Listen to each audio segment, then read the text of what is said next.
ஓம் அகதீஸ்வராய நமக. ஓம் நம் குருவே நமக்கு என்றும் துணை. அனைவருக்கும் அகோரகாளி உபாசகர் ஆர் நடராஜனின் அன்பான வணக்கங்கள். இந்த வீடியோவில் நம்ம எதை பற்றி பார்க்க போகிறோம்னு பார்த்தீங்கன்னா, அதாவது செவ்வாய் தோஷம். செவ்வாய் தோஷம் அப்படின்னா என்ன அப்படின்னு பார்க்கும்போது பார்த்தீங்கன்னா, உங்களுடைய பிறந்த ஜாதகத்தில் லக்கணத்தில் செவ்வாய் இருந்தால் செவ்வாய் தோஷம். லக்கணத்திலிருந்து 2ஆம் பாவத்தில் செவ்வாய் இருந்தாலும் செவ்வாய் தோஷம்.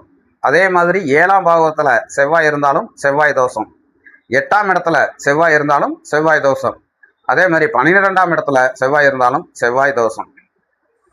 இந்த செவ்வாய் தோஷம் என்ன, இந்த செவ்வாய் தோஷத்தால் என்ன பாதிப்புகள் உண்டாகும் அப்படின்னு பார்த்தீங்கன்னா, கண்டிப்பாக இந்த செவ்வாய் தோஷத்தால் தாமத திருமணங்கள் நடைபெறும், திருமண தடைகள் ஏற்படும்.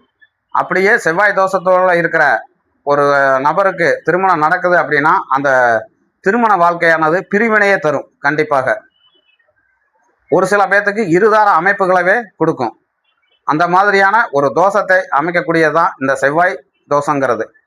இப்போ லக்கணப்படி பார்த்தீங்கன்னா, நமக்கு செவ்வாய் லக்கணத்தில் 2ஆம் இடத்துல 7ஆம் இடத்துல 8ஆம் இடத்துல 12ஆம் இடத்துல இருந்தால் செவ்வாய் தோஷம் அப்படின்னு சொல்கிறோம். இதனால் இந்த பாதிப்புகளை ஏற்படுது அப்படின்னு நமக்கு தெரியுது. ஒவ்வொருத்தவங்களுக்கு பார்த்தீங்கன்னு வச்சுக்கோங்களேன், ஒரு உதாரணத்துக்கு நான் சொல்கிறேன். லக்கணத்தில் இருந்து 5ஆம் இடத்துல ஒரு செவ்வாய் இருக்கு. ஆனால் அவருக்கு பார்த்தீங்கன்னா சுத்த ஜாதகம் அப்படிங்கிறாங்க. பராகேது கூட ஒரு 11ஆம் இடத்துலையும் அல்லது 4ஆம் இடத்துலையோ ஏதோ ஒரு இடத்துல இருக்கிறாங்க. திருமண தொடர்பான இடத்துல இல்லை. திருமண தொடர்பான இடம் அப்படிங்கும் போது பார்த்தீங்கன்னா எப்படின்னா 2, 7, 8, 12 தான் திருமண தொடர்பான இடம். இதில் ராகுகேதுகள் உட்காந்துருந்தா கண்டிப்பாக அது என்ன ஆகுனா திருமண தடைகளை ஏற்படுத்தும்.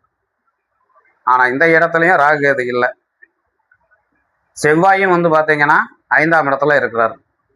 இப்படி ஒரு ஜாதகர்களுக்கு சுத்த ஜாதகம், எனக்கு இந்த சுத்த ஜாதகத்துக்கு இன்னும் திருமணம் நடக்காமே இருக்கு அப்படின்னு நிறைய பேர் வருத்தப்பட்டுக்கிட்டு தான் இருக்கிறாங்க. நீங்கள் எந்த ஜோதிடத்தை போய் கேட்டாலும் அவங்க என்ன சொல்லுவாங்க, இந்த இது சுத்த ஜாதகம், இதில் செவ்வாய் தோஷமே இல்லை அப்படின்னு தான் சொல்லுவாங்க. அப்போ நம்ம சுத்த ஜாதகம் அப்படின்னா அவங்களுக்கு என்ன இருக்கணும், அந்த பருவத்திலே அவங்களுக்கு கல்யாணம் நடந்திருக்கணும். ஏன் கல்யாணம் நடக்கலை, எதுக்கு கல்யாணம் நடக்கலை அப்படின்னு கொஞ்சம் ஆராய்ச்சி பண்ணி பார்த்தோம்னா, எப்பயுமே ஜாதகத்தை பார்த்தீங்கன்னா விதிப்படி மட்டும் பார்க்கக்கூடாது. விதி அப்படின்னா என்னன்னு பார்த்தீங்கன்னா லக்கணம். லக்கணம் தான் விதி. முன்னோர்கள் நமக்கு சொல்லி கொடுத்துருக்குறாங்க. ஜாதகம் பார்க்குறவங்களுக்கும் இது நல்லபடியாக தெரியும். விதி, மதி, கதி இந்த 3 பிரிவுகளையும் நம்ம பார்க்கலாம். அப்போ விதினா லக்கணம். லக்கணங்கிறது நம்ம உதயமாகிற நேரம் தான் லக்கணமாக குறிக்கப்படுகிறது. இந்த நேரத்தை ஒரு 10 நிமிஷமோ இல்லாட்டி 5 நிமிஷமோ முன்ன பண்ண கூட நம்மளுக்கு சொல்லுவாங்க. அவங்க சொல்கிறது தான் நம்ம லக்கணமாக எழுத போகிறோம், பிறந்த டைம் அப்படின்னு. அப்போ லக்கணம் கூட மாறலாம். ஆனால் மதியும் கதியும் மாறாது. அப்போ மதினா என்ன அப்படின்னு பார்த்தீங்கன்னா சந்திரன் அர்த்தம். அப்போ சந்திரன்னா நீ பிறந்த ராசி மாறாது. அப்போ அந்த சந்திரனை வச்சு நீங்கள் செவ்வாய் தோஷம் இருக்கா அப்படின்னு பார்க்கலாம். அது மட்டும் இல்லைன்னா, சரி சந்திரனே ஒருவேளை வாழ்க்கை பஞ்சாங்கப்படி அங்கே இருக்கிறாரு, இங்கே இந்த நட்சத்திரத்தில் இருக்கு, அது அந்த ராசியில் இருக்கிறாரு, இந்த ராசியில் இருக்கிறாரு அப்படின்னு கூட நீங்கள் மாறி போகுது அப்படின்னால் கூட கதி. கதி என்பது என்னன்னு பார்த்தீங்கன்னா குருவை வைத்து தான் கதி. இந்த கதிக்கு 4ஆம் இடத்துல செவ்வாய் இருக்கிறாரா, இல்லை 2ஆம் இடத்துல செவ்வாய் இருக்கிறாரா, இல்லை 7ஆம் இடத்துல செவ்வாய் இருக்கிறாரா, இல்லை 8ஆம் இடத்துல செவ்வாரா அப்படின்னு நம்ம பார்க்கணும். இப்படி பார்த்தால் மட்டும்தான் அந்த ஜாதகருக்கு செவ்வாய் தோஷம் இருக்கா இல்லையான்னு நம்மளாம் தெளிவாக தெரிஞ்சுக்கிட முடியும்.